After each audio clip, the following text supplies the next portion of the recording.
Good morning to all of you. कैसे आप लोग? अक्सर आपने देखा होगा, चाहे आप बैंकिंग का एग्ज़ाम ले लीजिए, चाहे आरआरबी का ले लीजिए, चाहे बीपीएस का ले लीजिए, चाहे रेलवे का ले लीजिए, कि कंप्यूटर से संबंधित क्वेश्चंस पूछे जाते हैं और स्टूडेंट अक्सर कंफ्यूज हो जाते हैं। देखिए, एक सिंपल सा क्वेश्चन मैं बता रहा हूँ कि आपने देखा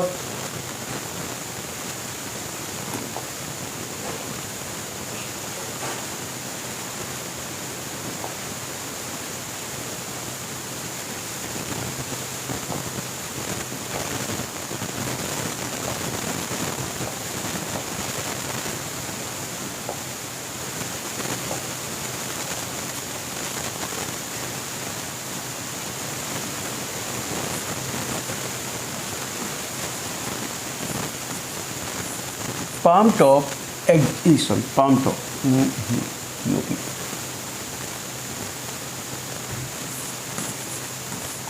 किस एग्जाम्पल है, किसका एग्जाम्पल है? क्वेश्चन पूछ लिया आपसे, है ना। पाम टॉप एग्जाम्पल है किसका? सुपर कंप्यूटर का। सुपर कंप्यूटर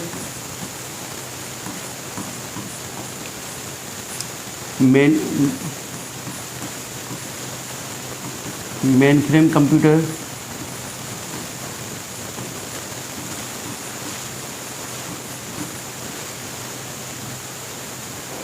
मिनी कंप्यूटर या माइक्रो।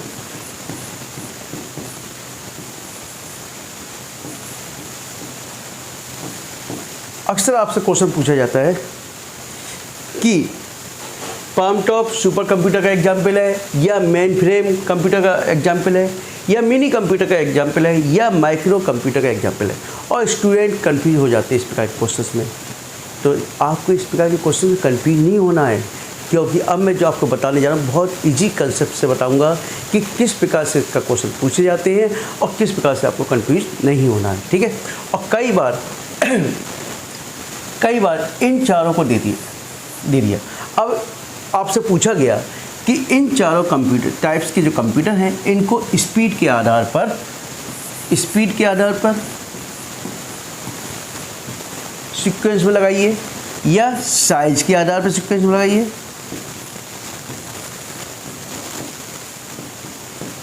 या number of person can be used at the same time, यानी how many number of the person can be used at the same time, यानी कि number of the person एक समय में किस में ज़्यादा से ज़्यादा काम कर सकते हैं, इस आधार पर इनको एक क्रम में लगाइए। कई प्रकार से क्वेश्चंस आते हैं और स्टूडेंट अक्सर कंफ्यूज हो जाते हैं। आरआरबी में लगभग 40 नंबर्स का कंप्यूटर्स, 40 क्वेश्चंस, अभी जो वैकेंसी निकली उसमें 20 नंबर्स के अलग से क्वेश्चंस आ रहे हैं। तो इस प्रकार के क्वेश्चंस यदि आप एग्जाम में गलत करोगे तो आप रैंकिंग में नीचे पहुंच जाओगे, ठीक है। आज हम सब इसी पे डिस्कस करेंगे किस प्रकार से, है ना। फिर अभी लेंगे, समझाऊंगा मैं इसको। देखिए, चलिए देखिए पहले हम बात करते हैं माइक्रो कंप्यूटर। चलो पहले समझा देता हूँ, है ना, इसी वाला ले लेते हैं। पहले हम बात करते हैं माइक्रो कंप्यूटर।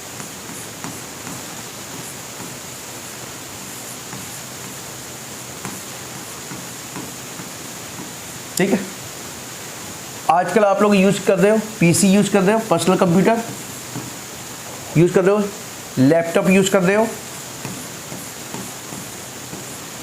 डेस्कटॉप यूज कर रहे हो,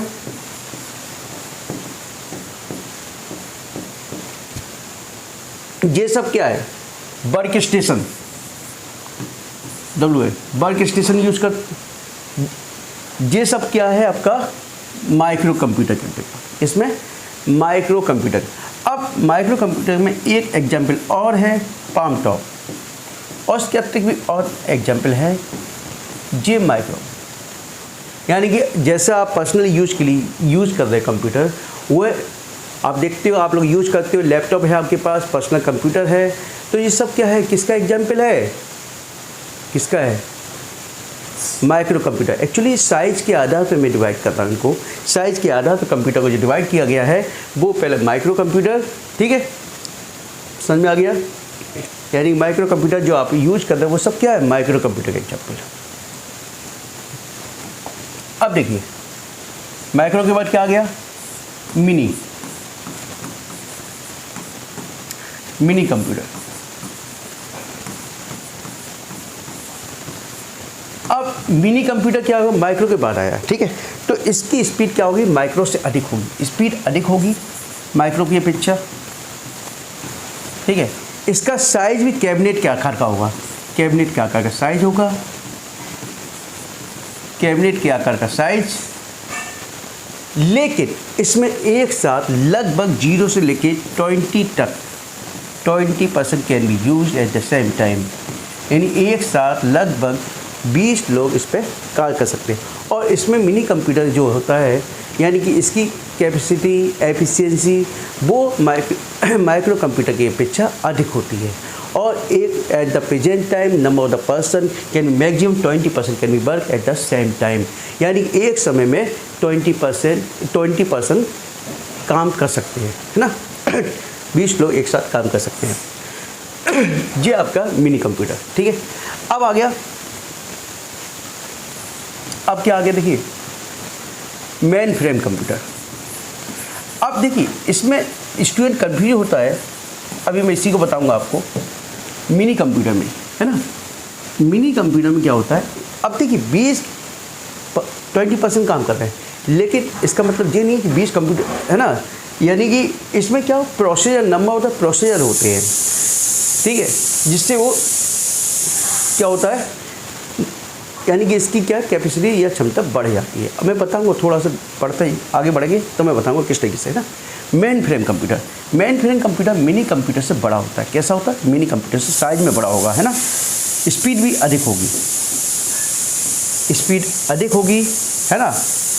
और जो यूज किया जाएगा बैंकिंग में, आपने देखा बैंकिंग में, है ना, बैंकिंग में तो कितना बड़ा सेक्टर है ना, यूज किया जाता है, क्योंकि मेन एक सर्वर होता है, सर्वर से number of the system connected होते हैं। बैंकिंग, रेलवे, रेलवे में देखा आप लोग कि एक साथ कई लोग टिकट बुकिंग करते हैं, ठीक है, तो स्पीड भी अधिक होगी। रेलवे, बैंकिंग आदि में ये यूज किया जाता है। जबकि मिनी कंप्यूटर आप कॉलेज में देखोगे, कॉलेज में सर्वर बनता है, सर्वर से अन्य कंप्यूटर को एक्सेस किए जाते हैं, कॉलेज में होता है। कॉलेज में रिसर्च वर्क होता है, रिसर्च वर्क वहाँ पर हम लोग यूज करते हैं। ये आ गया मिनी कंप्यूटर। जबकि ये आपने देखा इसकी क्षमता अधिक होती है मेन फ्रेम की, तो इसको जो यूज करते हैं वो रेलवे में, बैंकिंग में, जहाँ भी अधिक यानी कि एफिशिएंसी की आवश्यकता है वहाँ पर हम इसका यूज करते हैं। तो बताइए, अब एक आया सुपर कंप्यूटर।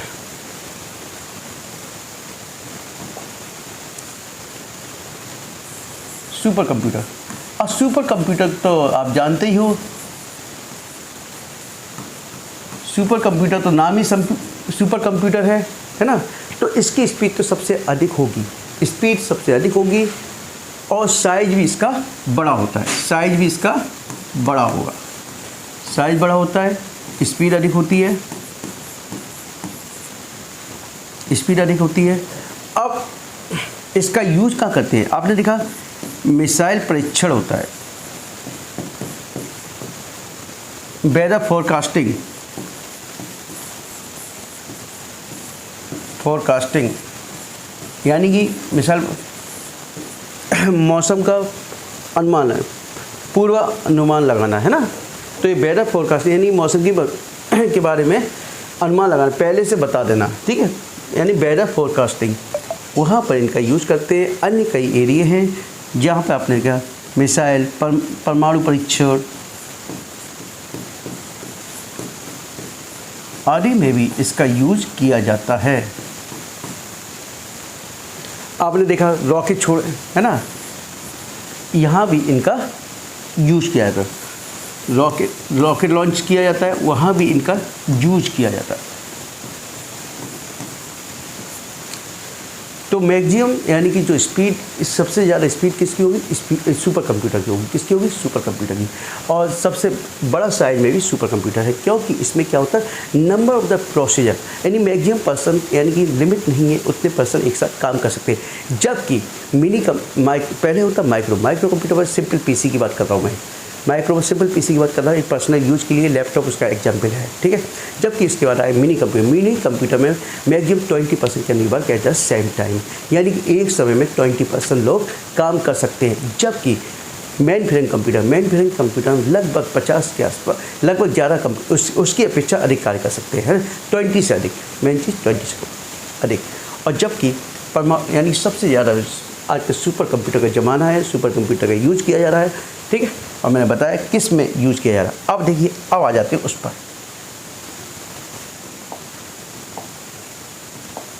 देखिए पाम टॉप मैंने बताया किसका एग्जाम्पल है बेटा? माइक्रो कंप्यूटर का। किसका एग्जाम्पल है? माइक्रो कंप्यूटर का, ठीक है। अब देखिए, अब स्पीड के आधार पर लगाओगे आप, स्पीड के आधार पे इनको लगाइए क्रम से। तो पहले स्पीड सबसे ज़्यादा किसकी होगी? इसकी होगी। किसकी? सुपर कंप्यूटर की, ठीक है। और सबसे कम किसकी होगी? माइक्रो की होगी। माइक्रो के बाद मिनी के बाद मेन फ्रेम और जी, और इनकी कैपेसिटी भी उसी जिस आधार पे मैंने इनको बताया कि किस आधार पे इनके number of the person can be work at the same time, इन किस प्रकार से अधिक से अधिक लोग एक सिस्टम पे काम, यानी कि एक उस पर काम कर सकते हैं। तो उसी प्रकार से यानी कि मेन देखिए, एक सिस्टम पे काम नहीं करते। मेन चीज़ ये होता है कि आपका एक सर्वर बनाया जाता है, सर्वर पे नंबर ऑफ पर्सन उसको एक्सेस करते हैं। यूज ऑफ पीसी कर रहे हो, अपना पर्सनल कर रहे हो, लेकिन वहाँ पे जो आपसे इंटैक्ट यानी कि जो आपका सर्वर बनाया गया मेन, वह कौन है? यानी मेन फ्रेम है, सुपर कंप्यूटर है या मिनी है, वो है मेन होता है, ठीक है। समझ में आ गया? चलिए अब देखिए, ये तो था साइज के आधार पर। आपने कहा हार्डवेयर के आधार पर, हार्डवेयर के आधार पर,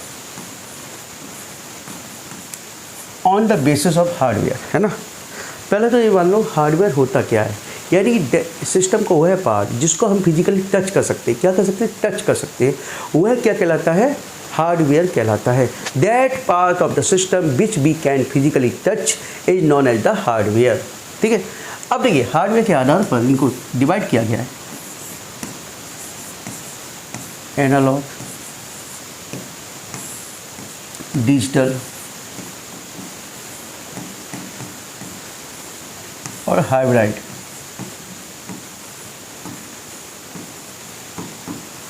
कई बार एग्जाम्पल दे दिए जाते हैं और आपसे पूछा जाता है कि यार जी एनालॉग है, एनालॉग कंप्यूटर का एग्जाम्पल है कि डिजिटल का है कि हाइब्रिड का है, ठीक है। आपने देखा एनालॉग में क्या करते हैं हम, आपने स्टेबलाइजर देखा, एसी का स्टेबलाइजर देखा। एसी का स्टेबलाइजर में क्या होता है? आपने देखा नंबर से नहीं कैलकुलेशन करते, वो डिजिटल नहीं होता कुछ भी। वहाँ क्या होगा? आप सुई मूवमेंट करती है, क्या करती है? सुई मूवमेंट, सुई नीडल जो होती है वो मूवमेंट करती है और बताती है कितना वोल्टेज आ रहा है। यानी कि जे एक तरह से यहाँ पे न्यूमेरिक वैल्यू नहीं होगी, यानी कि जो न्यूमेरिक डेटा नहीं होगा, न्यूमेरिक यानी कि नंबर का डेटा नहीं होगा, जबकि यहाँ पर कैसी होगी? गुणात्मक, क्वालिटेटिव, है ना। गुणात्मक जैसे आपको वोल्टेज नापना है, करंट, टेम्परेचर, ये सब क्या है बेटा? एनालॉग के अंतर्गत। किसके अंतर्गत? एनालॉग के अंतर्गत। जबकि डिजिटल की बात करूँगा तो डिजिटल में आपने एग्जाम्पल देखा होगा आप लोगों ने, जहाँ पे आप कभी सामान खरीदते हो, सामान जब खरीदते हो तो वो यानी तराजू टाइप का तराजू यूज करता है ना, डिजिटल वाली, जिसमें आप वजन रखते हो और आपके कांटे पर शो करता है कि कितने केजी का हो गया। तो आपने देखा डिजिटल जो एक तरह से बोलते हैं ना तराजू, जो आपके वेट मेजर की मशीन आती है आजकल, वो सब क्या है? डिजिटल। क्योंकि आपने वजन रखा, उस पर अंक आपका डेटा शो कर जाता है कितना 5 केजी का है, 4 केजी का है। आजकल तो तुमने देखा सब्जी वाले ये भी होते हैं, वो भी यूज़ करते हैं उसका, या परचूनी वाले हैं वो भी यूज़ करते हैं, ठीक है। अब हाइब्रिड में क्या होता है? डिजिटल में आपने समझ, ये पूरा क्या होता है? अंक गणती, यानी न्यूमेरिक वैल्यू, यानी डेटा के आधार पर, डेटा न्यूमेरिक डेटा है ना, जिसके न्यूमेरिक डेटा यानी अंकगणितीय डेटा के आधार पर डिपेंड करते हैं, ठीक है। जबकि हाइब्रिड क्या होगा, कम्बिनेशंस होगा इन दोनों का कम्बिनेशंस, इन दोनों का कम्बिनेशंस क्या होता है, हाइब्रिड कंप्यूटर। क्या होता है, हाइब्रिड कंप्यूटर। हाइब्रिड कंप्यूटर इन दोनों का कम्बिनेशन होता है। समझ में आ गया? बताइए, कोई डाउट है तो बताइए मुझे आप, ठीक है। तो कई बार एग्जाम में पूछ लिया जाता है कि आप जो आप घर पे एसी यूज कर रहे हो, एसी के साथ स्टेबलाइजर लगा, वो कौन सा कंप्यूटर यूज कर रहे हैं या कौन सी टेक्नोलॉजी का यूज कर रहे हो आप। इसी प्रकार से वेट मशीन किस पर वर्क करता है, किस आधार, कंप्यूटर के किस टाइप के आधार पर वो वर्क करता है, ठीक है। तो ये तो था आपका साइज के आधार पर और हार्डवेयर के आधार पर कंप्यूटर्स, ठीक है। अब मैं थोड़ा जो मैंने लिखा है वो बता दूं आपको पीडीएफ में भी।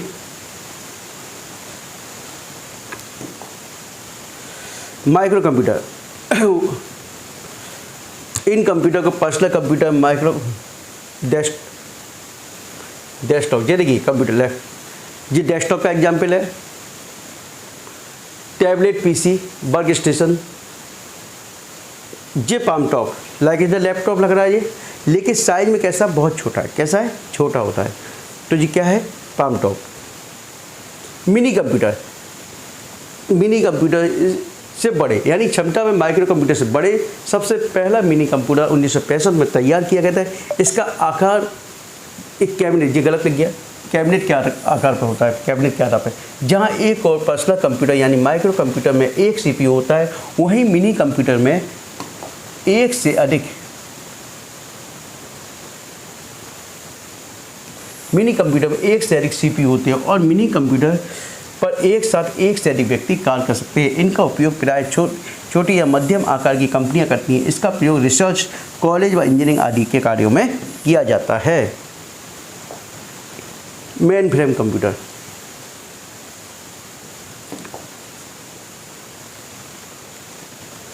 मेन फ्रेम कंप्यूटर आकार में बहुत बड़े होते हैं। कैसे होते, आकार में बड़े। बड़ी कंपनियों में केंद्रीय कंप्यूटर के रूप में मेन फ्रेम कंप्यूटर किया जाता है ना। एक नेटवर्क में कई कंप्यूटर के साथ आपस में जोड़ा जा सकता है। इसमें सैकड़ों यूजर्स एक साथ कार्य कर सकते हैं। ये देखिए साइज होता है मेन फ्रेम कंप्यूटर, ठीक है। अब कई कंप्यूटर को एक साथ जोड़ दिया जाता है, उससे एक नेटवर्क बनाया जाता है, फिर इसको यहाँ से फिर यूजर्स को कनेक्ट किए जाते हैं। नंबर ऑफ यूजर्स कनेक्ट होते हैं फिर, ठीक है। सुपर कंप्यूटर, ये अन्य सभी श्रेणी माइक्रो कंप्यूटर्स, मिनी कंप्यूटर और मेन फ्रेम कंप्यूटर्स की तुलना में अत्यधिक बड़े, अधिक संग्रह क्षमता वाले, सबसे अधिक गति वाले होते हैं। इनका आकार एक सामान्य कमरे के बराबर का होता है। कमरे के बराबर का साइज होता है इसका। सुपर कंप्यूटर का प्रयोग बड़े वैज्ञानिक और शोध प्रयोगशालाओं में की होता है। 1998 में भारत में सीडैक द्वारा एक सुपर कंप्यूटर बनाया गया जिसका नाम था परम 10,000। इसकी गणना क्षमता 1 खरब गणना प्रति सेकंड थी। देखिए अब इसका यूज किस में किया जाता है, मौसम अनुमान, उपग्रह प्रक्षेपण, मिसाइल निर्माण, परमाणु विस्फोट आदि में इसका प्रयोग किया जाता है। अब एक सिंपल से मैंने ये देखिए कितना बड़ा साइज में लग रहा है, देखिए साइज है काफ़ी बड़ा। अब देखिए चारों तो एक टेबल से याद कर लीजिए, इससे समझ लो। माइक्रो कंप्यूटर पहला मैंने बताया था, माइक्रो कंप्यूटर, ठीक है। अब इसमें पीसी एग्जाम्पल है इसका, पर्सनल कंप्यूटर जिसको बोलते हैं, डेस्कटॉप एग्जाम्पल है, वर्क स्टेशन है, पाम टॉप है, लैपटॉप भी लिख लो, है ना, लैपटॉप। ये सब किसका एग्जाम्पल है इसका, ठीक है। उपयोग करने वाले एक ही व्यक्ति होता है। क्या होगा, एक ही व्यक्ति यूज करेगा। इसकी गति के तो 70 से 100 MIPS। MIPS की फुल फॉर्म मुझे बताइए क्या होगा, कमेंट्स में लिख के बताइए मुझे, मैं बता देता हूँ। मिलियन, M से मिलियन, I से इंस्ट्रक्शन, P से पर सेकेंड, मिलियन इंस्ट्रक्शन पर सेकेंड इसका फुल फॉर्म है। ये पर्सनल यूज के लिए होता है। किसके लिए होता है, पर्सनल यूज के लिए, ठीक है। मिनी कंप्यूटर साइज में कैबिनेट के आकार का, एक साथ 20 कंप्यूटर यूज़ कर सकते हैं। 100 Mbps तक की स्पीड होती है इसकी। रिसर्च, कॉलेज और इंजीनियरिंग कार्यों में इसका प्रयोग किया जाता है। Main frame computer main frame computer room size का होता है, रूम के आकार का।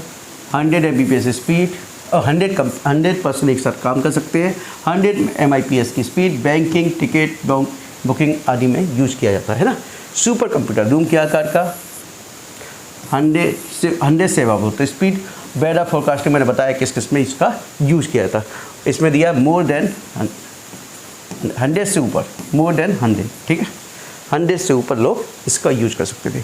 ये तो आपसे था नंबर ऑफ टाइप्स के कंप्यूटर्स, है ना, किस कंप्यूटर के टाइप्स कितने होते, हार्डवेयर के आधार पे क्या है, साइज़ के आधार पे क्या, उससे संबंधित क्वेश्चंस भी मैंने बताए किस प्रकार से क्वेश्चन आपसे पूछे जा सकते हैं, ठीक है। अब इसके बाद जो वीडियो होगा उसमें मेन कंसेप्ट होगा ब्लॉक डायग्राम और कंप्यूटर, यानी कंप्यूटर से संबंधित सारे क्वेश्चंस। जो इन्हीं कंप्यूटर्स में इनपुट डिवाइस क्या है, कौन कौन से हैं, आउटपुट डिवाइस कौन से होते हैं, मेमोरी कौन सी होती है, CPU क्या है, ये सब पूरा हम स्टडी करेंगे। बहुत इंपॉर्टेंट है क्योंकि सारे क्वेश्चंस लगभग आपसे एग्जाम इसी से पूछे जाते हैं। स्टूडेंट कन्फ्यूज हो जाते हैं, जैसे जॉयस्टिक एग्जाम्पल किसका है, अक्सर कन्फ्यूज होते हैं ना, ठीक है। जो स्टूडेंट पहली बार मेरे चैनल को देख रहे हैं कृपया चैनल को सब्सक्राइब कीजिए और अधिक से अधिक शेयर कीजिए। Okay, thank you. हाँ, यदि कोई डाउट्स है तो कृपया कमेंट्स बॉक्स में लिख कर मुझसे पूछ सकते हैं। Okay, thank you, good night.